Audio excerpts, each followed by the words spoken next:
Avant d'avoir peur de perdre ses facultés intellectuelles, il faut quand même savoir qu'est-ce qu'on a comme bagage.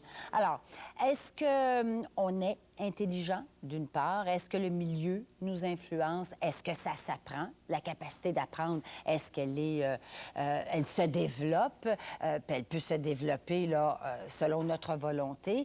Être un génie, par exemple, est-ce que c'est une question de mémoire? Est-ce que c'est une question de volonté? Et développer sa mémoire. On a toujours peur, en vieillissant, de perdre sa mémoire. Est-ce qu'on peut vraiment perdre sa mémoire? Est-ce qu'on peut la tenir en forme, cette mémoire? Alors, ce sont les questions qu'on se pose aujourd'hui. Mais moi, ce que je vous pose à la maison, c'est qu'en vieillissant, hein, est-ce que vous avez peur, vous? Hein, est-ce que vous craignez de perdre vos facultés intellectuelles, de ne pas être aussi vif? Alors, vous pouvez nous appeler dès maintenant. Mon premier invité, c'est ce que l'on considère un surdoué. Je vais vous expliquer pourquoi. D'abord, je vous le présente tout de suite. Bonjour, Vincent Mousset. Enchanté. Bonjour. Ça fait plaisir, Vincent. Moi aussi. Bon, Vincent, vous avez eu un parcours assez extraordinaire. On a lu votre histoire dans la presse. Vous avez complété un baccalauréat en physique et en chimie en 1 an, sans jamais assister aux cours. Pas beau, ça, Vincent. Ben, vous apprenez en lisant les livres des prix Nobel. Vous avez, on dit que vous avez très grande ambition. Ensuite, vous enregistrez immédiatement ce que vous lisez, spécifiquement en chimie et en physique. Mais ce qui est particulier, c'est que vous, enfant, vous avez été élevé dans un foyer d'accueil ou dans des foyers d'accueil, qu'à l'âge de 11 ans, vous avez décidé de bâtir un programme pour vous développer, que vous n'aviez, à l'époque jeune, aucun stimuli pour vous encourager à vous développer, ne serait-ce qu'intellectuellement, et vous avez tout fait ça tout seul. Et à partir de l'âge de 18 ans, vous avez gagné un concours en chimie, vous l'avez fait en 30 minutes, alors que c'est un concours en 3 heures. Vous êtes essoufflant, mon cher Vincent. Je trouve pas. Bon, ben c'est ça. Vous dites, est-ce que vous vous trouvez surdoué, vous? Non, pas du tout. Je me trouve totalement ordinaire. C'est juste quand je me compare à la compétition que là, je réalise qu'il y a une différence. Mais moi, en tant que tel, je me trouve pas surdoué. Je me trouve ordinaire. Mais vous avez dit à un moment donné, moi, j'aime ça les concours, parce que je peux mesurer.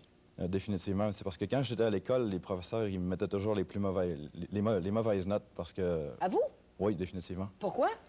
Ben parce que jusqu'à l'âge de 11 ans, par exemple, j'ai jamais considéré qu'on avait le droit de lire un livre avant d'aller à un examen. Je trouvais que c'était tricher que de lire un livre puis après ça d'aller à l'examen. Je pensais qu'il fallait déduire la matière par nous-mêmes. C'est pour ça que j'étais le moins bon de l'école. Mais après ça, je me suis rendu compte qu'on avait le droit de tricher, c'est-à-dire lire les livres, prendre les connaissances avant l'examen, puis là, d'aller à l'examen. Mais ça, vous dites, c'était tricher, alors que, habituellement... C'est trop facile. C'est trop facile. Si tu lis le livre avant d'aller à l'examen, il n'y a plus de défi, tu n'inventes plus rien. C'est pas ça, la vraie éducation. C'est pas ça, la vraie créativité. La vraie créativité, c'est de ne pas lire rien, puis là, d'aller à l'examen. C'est ce que j'ai fait durant mon bac en physique, puis qu'est-ce que j'ai fait durant mes cours universitaires. Mais comment alors, si je suis votre cheminement, comment alors on peut passer des examens, par exemple, de mathématiques, de physique, de chimie, sans rien lire? Qu'est-ce que vous faites? Vous voyez les questions, puis à un moment donné, vous trouvez la solution à partir des questions? Essentiellement, j'ai étudié beaucoup la structure de l'univers, essentiellement aussi la structure des interactions politiques, les interactions de pouvoir entre les gens, essentiellement. Puis une fois que tu comprends bien ces domaines-là, donc les sciences sociales, la science en général aussi, n'importe quelle question, il suffit de les résoudre avec les lois de base. Puis une fois que tu connais les lois de base, que tu connais, tu vois toutes leurs applications, leurs implications entre eux autres, tous les problèmes, tu peux les résoudre assez facilement. C'est une question de... Les problèmes que les autres, ça leur prend 1 heure à résoudre, ça me prend typiquement 1 minute. Parce que c'est juste... eux autres, ils ont lu des livres, toutes des interprétations qui sont... C'est tout mêlé dans leur cerveau. Vous, ça vient quasiment de l'intérieur? C'est ça, c'est une question de percevoir c'est quelle loi que ça prend pour... C'est quelle discipline que ça prend pour résoudre le problème. Quelle loi dans cette discipline-là qui s'applique? Parce que dans une discipline de 3 lois, par exemple, on peut parler des lois de Newton ou des lois de la thermodynamique, ou peu importe. Tu n'en as pas beaucoup de lois, il suffit de voir lesquelles qui s'appliquent, puis d'appliquer les bonnes capacités mathématiques pour. Bon, Vincent, vous, il est clair qu'en chimie, en physique, en mathématiques, là, vous êtes, moi, je trouve, particulièrement doué. Vous parlez à quelqu'un qui a coulé une chose dans sa vie, la physique. Alors moi, j'ai le droit de vous trouver particulièrement doué. Si je vous avais entraîné, ça ne serait pas arrivé. Oh, probablement. Mais cela dit, ailleurs, est-ce que ça s'applique ailleurs aussi? Par exemple, en français, est-ce que vous avez cette facilité-là? Ça s'applique dans tous les domaines. Vous avez la même facilité, par exemple? La même facilité dans tous les domaines. C'est juste qu'il y en a des domaines qui m'ont moins intéressé. Parce que qu'est-ce que j'apprends, c'est des connaissances qui vont m'être utiles plus tard. J'apprends juste les connaissances qui me sont utiles dans ma vie. Vous êtes sélectif, vous? Sélectif. J'apprends juste qu'est-ce qui m'est utile dans ma vie plus tard. Je sais que qu'est-ce que j'ai appris, c'est qu'est-ce qui va m'être utile. Sinon, je ne l'apprends pas. Je n'apprends pas des connaissances juste pour le fun. Des fois, j'aime ça lire un roman ou peu importe. Mais je n'apprends pas les connaissances pour le fun. Je les apprends parce qu'ils vont m'être utiles dans ma vie plus tard. J'ai un bon plan pour ça. Puis tout ce que j'ai appris, c'est le strict minimum pour réussir plus tard. Vous, là, strict minimum pour réussir. Donc, vous, là, ça veut dire que vous avez tout planifié, là? Dans votre tête, là, tout est planifié? Tout est planifié. À long terme, c'est planifié plus grossièrement, si on veut. C'est ça que quand je me rapproche, il y a toujours des variantes qu'il faut tenir compte. Mais essentiellement, les choses sont assez bien planifiées. Je prévoyais être à tel niveau 10 ans à l'avance, puis je l'ai atteint dans l'intervalle d'1 mois d'erreur. Vous, là, quand vous étiez jeune, hein, à 11 ans, quand on lit à 11 ans, bon, vous n'avez pas eu de stimuli autour de vous. Vos parents sont divorcés à l'âge de 8 ans, vous avez été placé dans une famille d'accueil. Il n'y avait pas de stimuli, au contraire. J'ai raison? En fait, au contraire. On lit ça, puis on dit, bien, on a un Harry Potter devant nous, là, un peu plus bâti, dans le fond. Oui. Bon, alors, écoutez, à l'âge de 11 ans, vous avez fait un programme, puis vous avez développé un programme physique extrêmement intense. Pourquoi vous avez fait ça à cet âge-là? Bien, j'ai toujours voulu être le sommet du service sur Terre, dès l'âge de 3 ans, dès que j'ai été conscient. Mais au début, comme j'ai dit, jusqu'à 11 ans, je croyais que c'était tricher de lire les livres et de prendre les autres connaissances. Fait que j'arrivais pas à compétitionner avec les autres. Je pensais que les autres, il y avait ça naturellement, toutes ces choses-là. Mais je me suis aperçu qu'ils ne l'avaient pas naturellement. Puis aussitôt que je m'en ai aperçu, que j'ai vu comment ils faisaient, qu'ils lisaient des livres pour faire ça, bien là, je me suis mis à faire la même chose moi-même.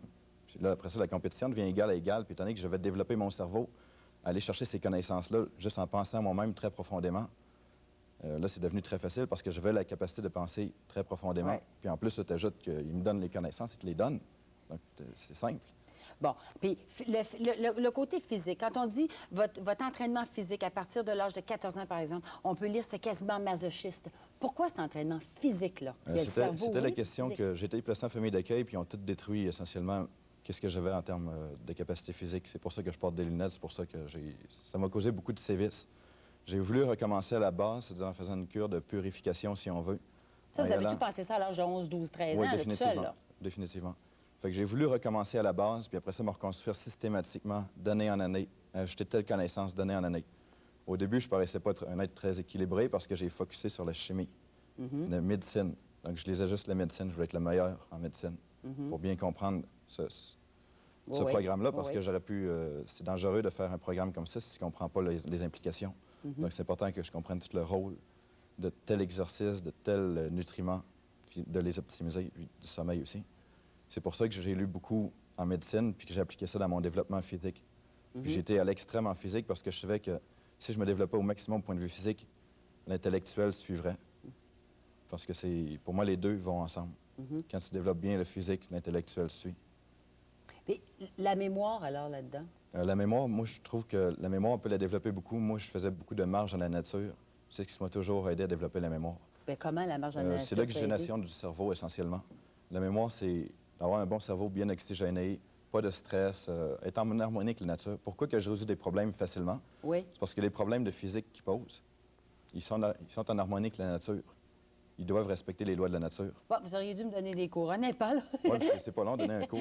Mais vous, là, vous voyez ça, là, des problèmes de physique, des problèmes de physique extrêmement complexes, c'est en vous promenant dans la nature, puis tout ça, que vous êtes capable de les comprendre? Il n'y a pas de problème de physique complexe. Ils sont tous simples. Pour vous? Bien, ils sont tous simples dans la réalité. C'est juste une question de perception, d'appliquer les bonnes lois, puis on peut trouver leur solution tout de suite. Mais c'est sûr qu'on peut les compliquer des pages et des pages, comme la plupart des gens font dans les universités. Mais c'est pas ma méthode. Qu'est-ce qui arrive? Votre interaction avec les autres, par exemple. Hein, parce que vous dites, vous avez quand même une certaine philosophie, vous dites, pour moi, c'est une question de volonté, puis une question... Puis dans le fond, pour moi, c'est facile, là, parce que vous avez votre... Je dis pas facile, là, vous avez travaillé, mais c'est votre méthode, puis tout ça. Il y en a d'autres qui sont pas comme vous. Alors, vous qui êtes capable de résoudre un problème, comme vous dites, en 10 minutes, alors que quelqu'un d'autre à côté, ça lui prend 2 heures, comment vous réagissez par rapport à ces gens-là? Par rapport à des collègues, par exemple, avec lesquels vous travaillez? J'aime bien mes collègues, puis moi, je me tiens avec des gens qui sont intègres. Pour moi, c'est l'intégrité qui compte. La personne a beau être vidangeur, concierge. Même moi, je le fais, je suis concierge des fois juste pour le fun avec mes amis ou vidangeurs, parce que j'aime ça. Mais pour moi, c'est l'intégrité. Je me sens que des gens intègres, puis peu importe leur niveau intellectuel, peu importe qu'est-ce qu'ils font dans la vie. Pour moi, s'ils sont intègres, c'est la seule chose que je regarde. C'est ça que j'aime bien être avec des gens de très haut niveau, les meilleurs au monde dans certaines disciplines, parce qu'on a des bons échanges ensemble. C'est constructif. Mais j'aime être avec les gens en général. J'aime aller danser avec un peu tout le monde. Puis, mais Donc, ce vous que n'avez j'aime. pas besoin de gens à votre niveau dans la vie. Non, c'est pas nécessaire. Moi, je regarde l'intégrité. J'ai besoin des gens qui sont intègres à mon niveau. Oui. C'est la seule chose que j'ai de besoin.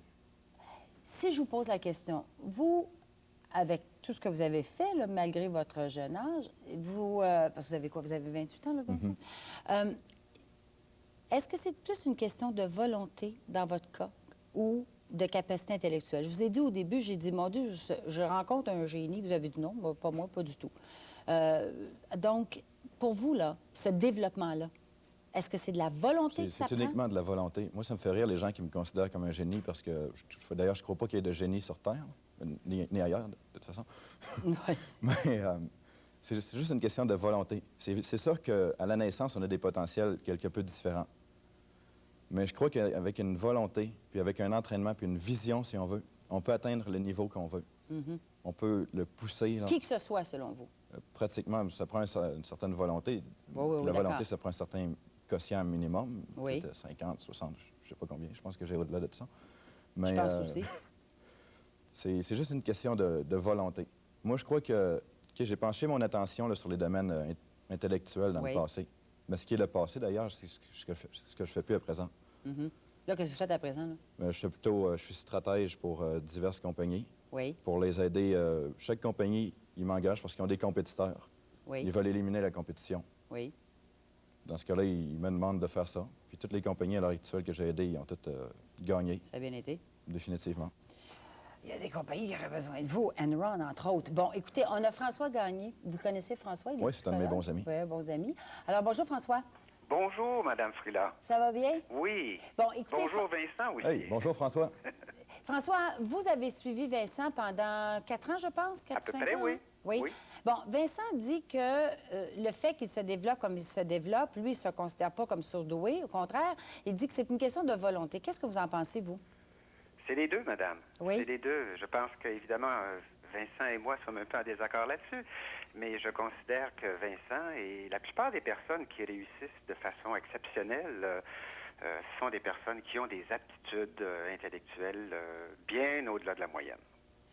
Vincent dit, ce que vous dites, Vincent aussi, c'est vous dites, moi, j'apprends ce dont j'ai besoin, uniquement.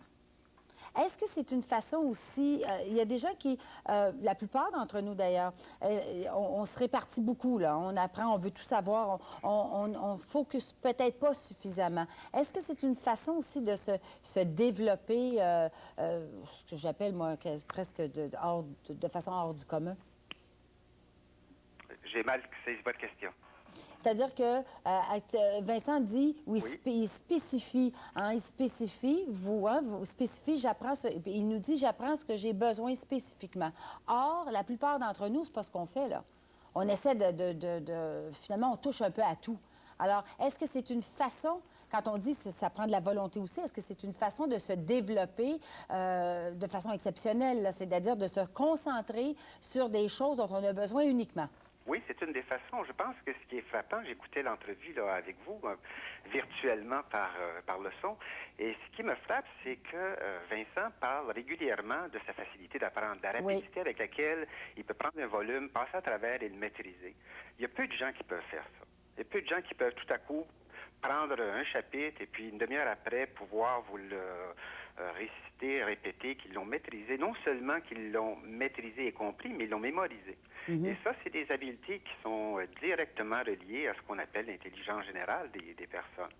Et ce sont des habiletés qu'habituellement les élèves à l'école vont beaucoup envier chez leurs amis et copains qui ont presque pas besoin d'étudier avant un examen parce qu'eux, ils ont tout saisi durant le cours. Et ça suppose un niveau d'aptitude intellectuelle très élevé pour pouvoir réussir à maîtriser les connaissances si rapidement. Êtes-vous d'accord avec ça, Vincent? Pas tellement. Pourquoi pas tellement? Ben, on dit que je peux apprendre un livre facilement, OK. Je suis d'accord avec ça. Mais c'est parce que toutes ces connaissances-là, je les connais déjà. quand je lis le livre, c'est juste une répétition, c'est juste une révision.